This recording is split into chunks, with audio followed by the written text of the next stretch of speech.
তোমারে লেগেছে এত যে ভালো বুঝিতা জানে বাংলাদেশ চাঁদ বুঝিতা জানে বাংলাদেশ তোমারে লেগেছে এত যে ভালো চাঁদ বুঝিতা জানে। চাচা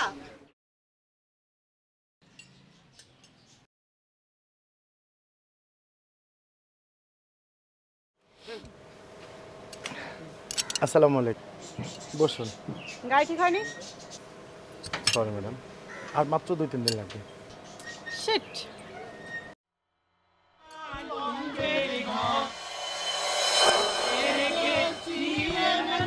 চাচা ঠিক আছেন তো? জি মামনি বলো। আচ্ছা ওই যে ওখানে বকাটারে বসে থাকে, আপনি কিচ্ছু বলেন না? ওরা বখাটে না, ওরা শিক্ষিত পোলাপাইন। এই যে ওই যে মাইকেল জ্যাকসনের মতো চিল্লে গান গায় না, ওই যে এটার মধ্যে একটা হলো এই যে কি ইনজুরি ইঞ্জিনিয়ার। ইঞ্জিনিয়ার বন্ধু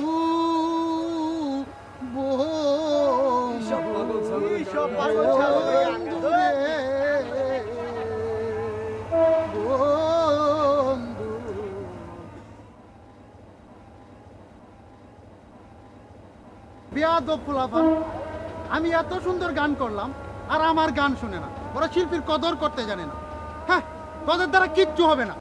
ওই যে দাঁড়িয়ালে একটা বসা আছে না, এর নাম মাসুদ, মেডিকেলে পড়তো।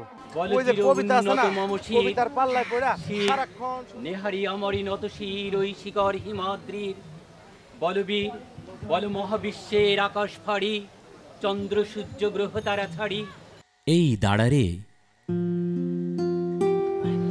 পুষিল প্রাণের আজি এ প্রভাতে রবির কর কেমনে পুষিল প্রাণের পর কেমনে পুষিল গুহার আধারে প্রভাত পাখির গান। সারাগুন লাগবে? ওরে না রে, আমি জানি সিগারেট খাওয়া স্বাস্থ্যের জন্য ক্ষতিকর।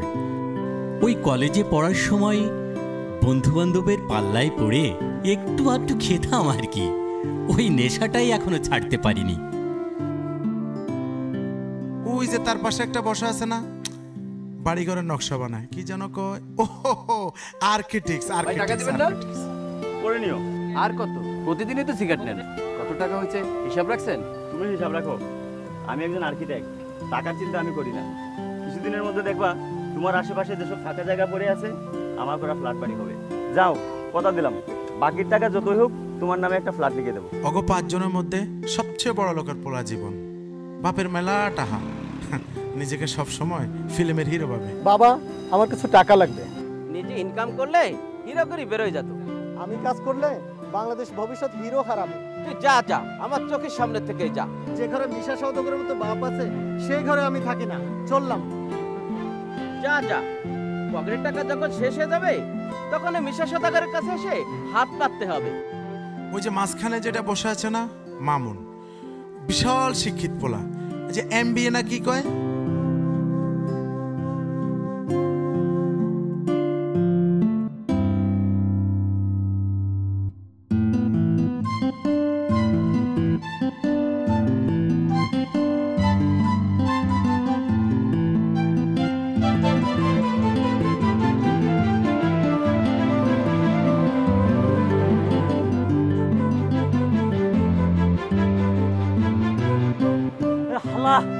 তুই তো আমার চাইতে ফকির রে, তুই ফকিরের টাকা মারিস, তুই জীবনে অনেক বড় হবি, তোর টাকা মানুষে খাইবো, ফকিরে খাইবো, তুই জীবনে সুখী হতে পারবি না।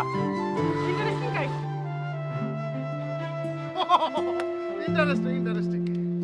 সেই কলেজ পাড়া থেকে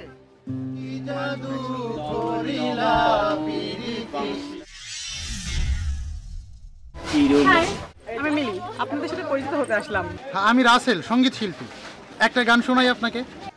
দোস্ত একটা গাই না, আরে শুন একটা গাই, একটা গাই।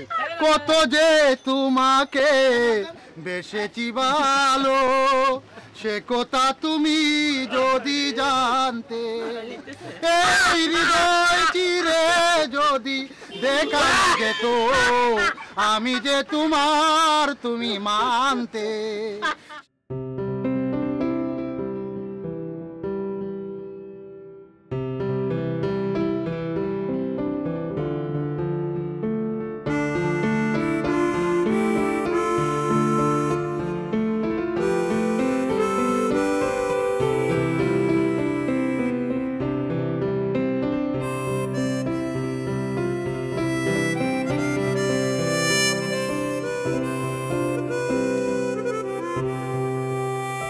আপনাকে যখন আমি প্রথম দেখি, প্রথম দেখাতেই আমার একটা ভাবনা চলে আসে আপনাকে নিয়ে।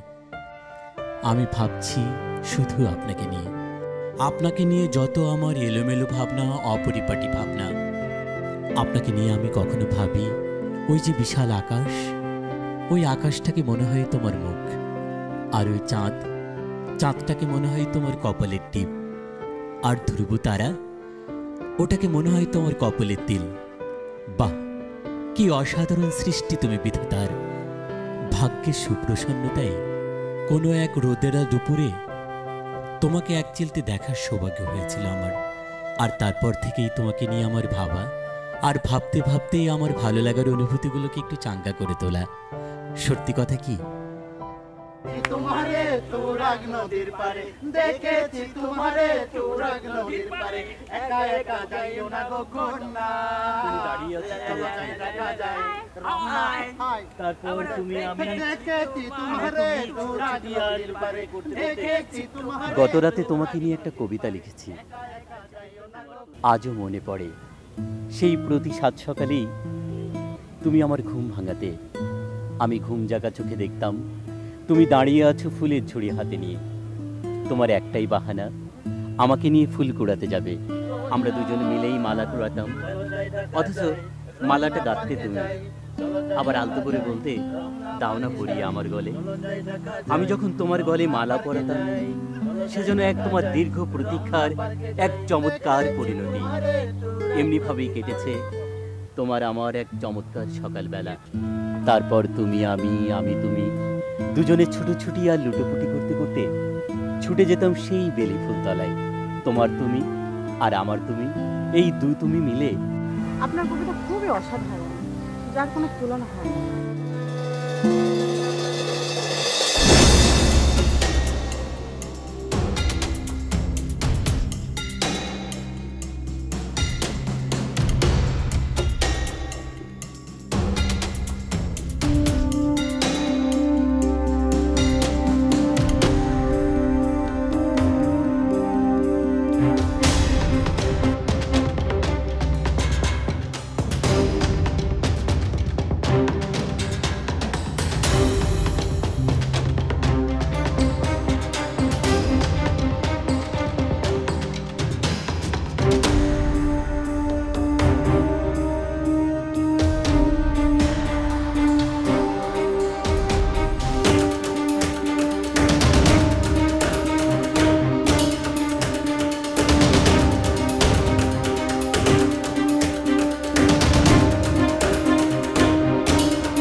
দোস্ত তোরা চলে এসেছিস, হ্যাঁ ভালোই করেছিস। আজকে ওনার সৌজন্যে তাদেরকে একটা গান শোনাই। আমার সৌজন্য কেন? না, আজ তোমাকে খুব সুন্দর লাগছে তাই। ও আচ্ছা, ওকে। সবাই তো ভালোবাসা চায়, কেউ পায় কেউ বাহারায়, তাতে প্রেমিকের কি আসে যায়। সবাই তো ভালোবাসা চায়, কত কাল কত সাধনার পরে একদিন কাছে পাওয়া যায়। সবাই তো ভালোবাসা চায়।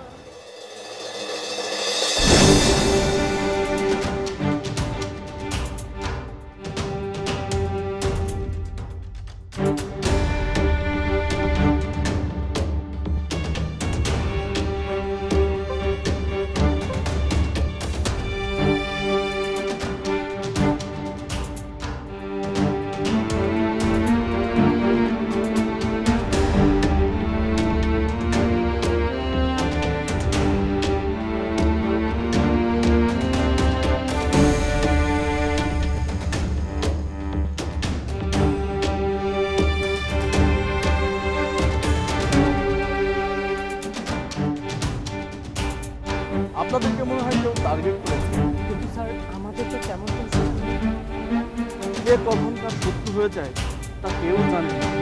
আপনারা এখানে আর কেউ আড্ডা দিবেন, পরপর শুরু হয়েছে।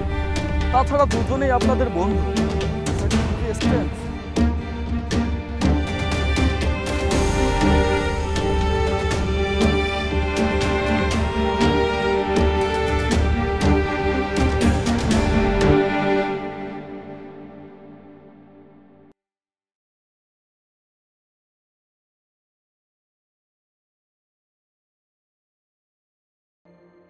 হ্যালো, হ্যাঁ তুই কোথায়?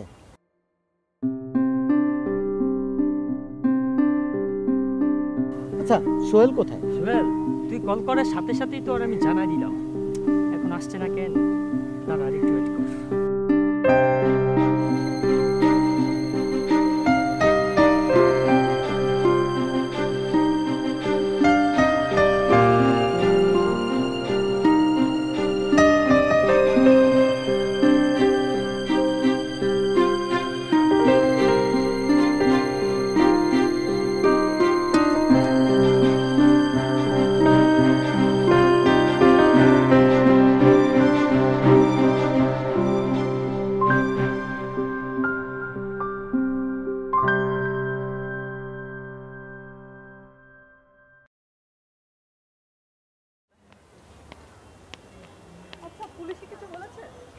পুলিশ তো কেবল আমাদেরকে সাবধান থাকতে বলে। আমরা তো তাই বলবো, আপনারা সাবধানে থাকবেন। আচ্ছা মামুন সাহেব, আপনার কি কোনো কাজ আছে এখন? না তো, কেন?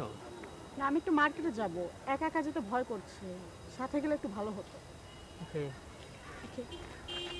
বাই। হ্যাঁ চলো দোস্ত, বাই।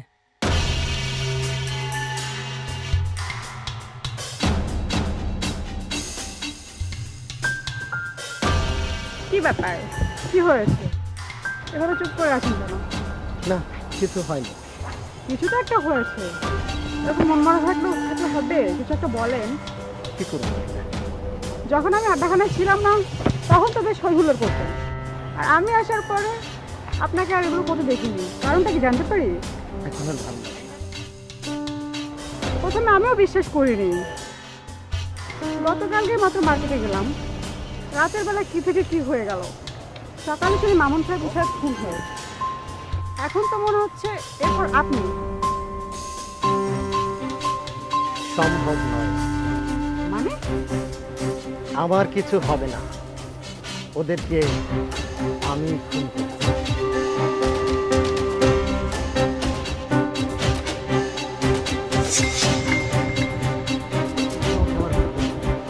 তোমাকে আমি ভালোবাসি, কিছুতেই তোমাকে বলতে পারছিলাম না। যখনই বলতে চাচ্ছিলাম তখনই তুমি কাউকে না কাউকে নিয়ে ব্যস্ত। তাই ওদেরকে সরিয়ে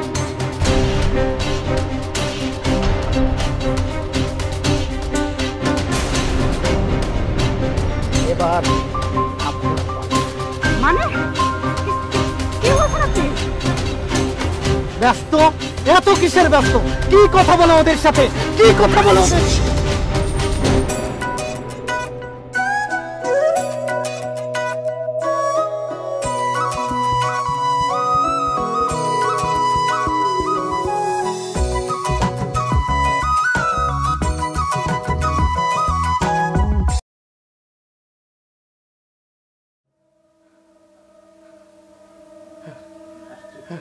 আসছি, হ্যাঁ আসছি।